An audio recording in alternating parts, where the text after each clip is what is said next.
Marcus Okonkwo stood on the balcony of his Johannesburg penthouse, overlooking the glittering city lights. At 45, he had everything a man could want: a billion-dollar mining empire, political connections that reached the highest offices, and a reputation that made both friends and enemies tremble. But as he watched his reflection in the glass, he saw not a titan of industry, but a man caught in a web of his own making.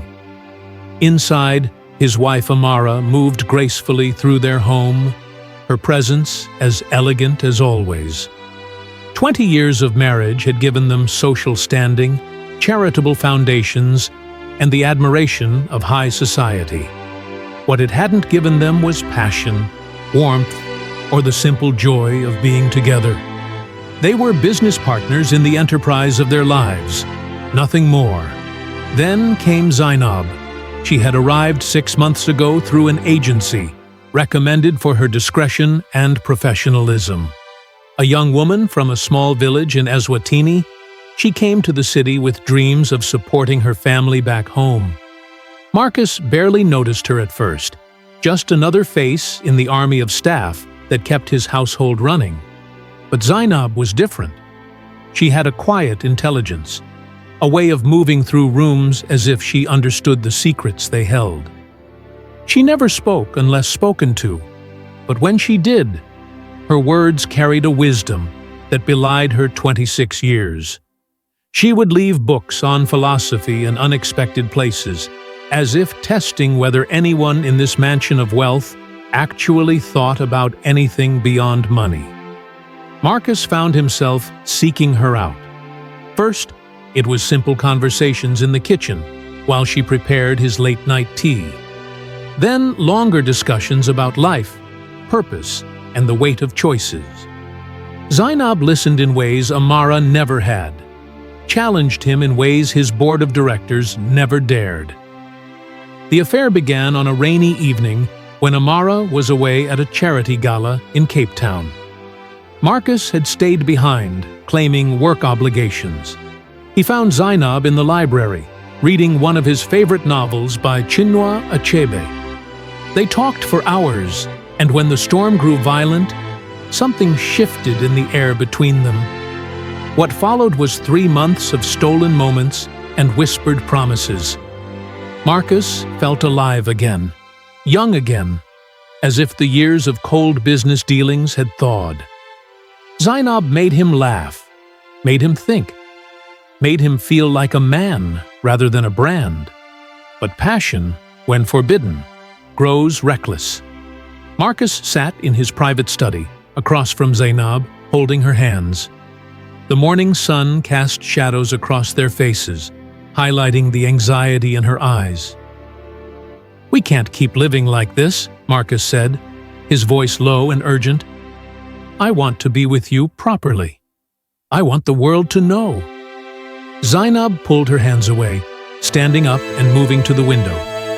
"Marcus, I'm just a housemaid. Your wife is Amara Okonkwo, socialite, philanthropist, the woman whose face appears in every magazine. What would people say?" "I don't care what people say." Marcus stood, his voice rising with frustration. "I have enough money to weather any scandal. We could leave South Africa if we had to. Start fresh somewhere else. London, Dubai, anywhere you want." "And your business? Your reputation? Everything you've built?" Marcus moved behind her, wrapping his arms around her waist. "What good is any of it if I'm miserable? Amara and I haven't been happy in years. She married me for status. I married her for connections. There's no love there, Zainab. There hasn't been for a very long time." Zainab turned to face him, searching his eyes. "Are you saying you want a divorce?" "Yes," Marcus said firmly. "I'll give her everything she wants. Half my fortune, the houses, whatever she asks for. She'll be set for 10 lifetimes, and then you and I can finally be together." Over the following weeks, Marcus consulted with lawyers, trying to find the cleanest way to end his marriage. But the legal complexities were staggering. A divorce would take years, cost hundreds of millions, and expose every detail of their lives to public scrutiny.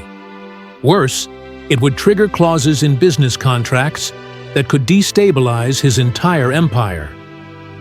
Late one night, as Marcus and Zainab lay together in the guest house, she voiced the thought that had been haunting both of them. "What if there was another way?" she whispered. Marcus stiffened. "What do you mean?" "I'm just saying, accidents happen, especially to wealthy people. Car accidents, plane crashes, sudden illnesses." Her voice was barely audible, but the implications hung heavy in the air. "Zainab, no, we're not those people." She sat up, her eyes flashing with something Marcus had never seen before. "Aren't we? We're already lying, already betraying her every day. You're already planning to destroy her life with a divorce that will humiliate her publicly. At least this way would be cleaner." "This way? What exactly are you suggesting?" Zainab was quiet for a long moment. It was a Tuesday morning when Amara asked Marcus to join her in the breakfast room. She had a strange glow about her, and for a moment, Marcus felt a pang of guilt so sharp it took his breath away. "Marcus, I have something to tell you," Amara said, her voice trembling slightly. "I wasn't sure how you'd react, which is why I've waited to be absolutely certain." Marcus set down his coffee cup, a cold dread settling in his stomach. Amara reached across the table and took his hand, the first voluntary touch between them in months. "I'm pregnant." The world stopped. "What?" Marcus managed to say, his voice barely a whisper. "I'm pregnant. 12 weeks along. I know this is unexpected, and things between us haven't been—" She paused, searching for words. "Haven't been good for a while. But Marcus, maybe this is a sign. Maybe this is what we need to remember why we got married in the first place." Marcus felt as if he were drowning. Pregnant? They hadn't been intimate in over a year, except for one night, one drunken night after a gala, when they'd both had too much champagne and fell into old habits. He'd barely remembered it the next morning. Are you sure?" he asked, knowing how stupid the question sounded. Amara laughed, pulling out ultrasound images from her purse. "Very sure. Look, you can see the heartbeat here."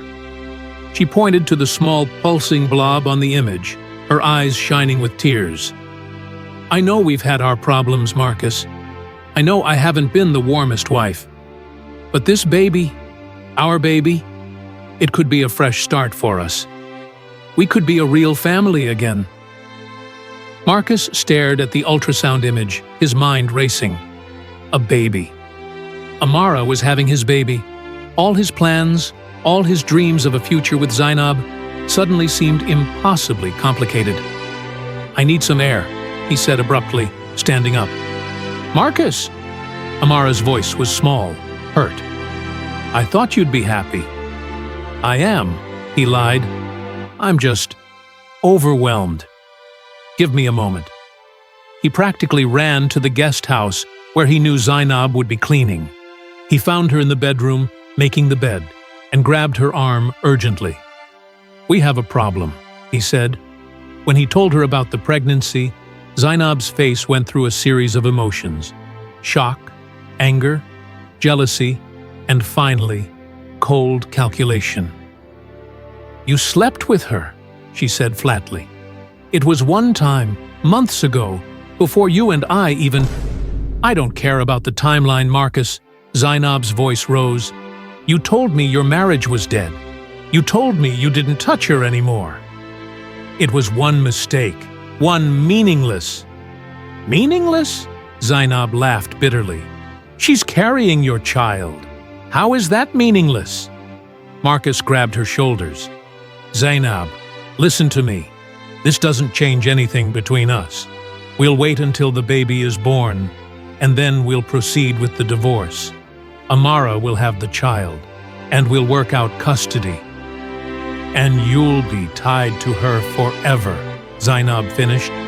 School events, birthdays, holidays, you'll never be free of her, and neither will I. A heavy silence fell between them. Zainab walked to the window, her mind clearly working through scenarios. Unless, she said slowly. Unless what? She turned to face him. You said you'd researched ways to make this simpler. Marcus felt ice in his veins. Zainab, no, not now, not when she's pregnant. Especially now, Zainab insisted. Don't you see? Complications happen in pregnancy all the time. High blood pressure, eclampsia, blood clots. It would be so easy to stop. Marcus held up his hand. I can't. I won't. That's my child she's carrying. A child that will trap you forever. A child that will keep you from the life we planned. Zainab's eyes were wild now. Marcus, this is our chance. Our only chance. Once that baby is born, you'll never leave her. You'll use the child as an excuse to stay in your miserable marriage. And I'll be left with nothing. That's not true, isn't it? Zainab stepped closer. Be honest with yourself. Could you really divorce the mother of your newborn child? Could you really tear apart that family? Marcus sank onto the bed, his head in his hands. She was right. He knew she was right. The moment that child was born, his moral compass, already dangerously broken, would make it impossible to leave.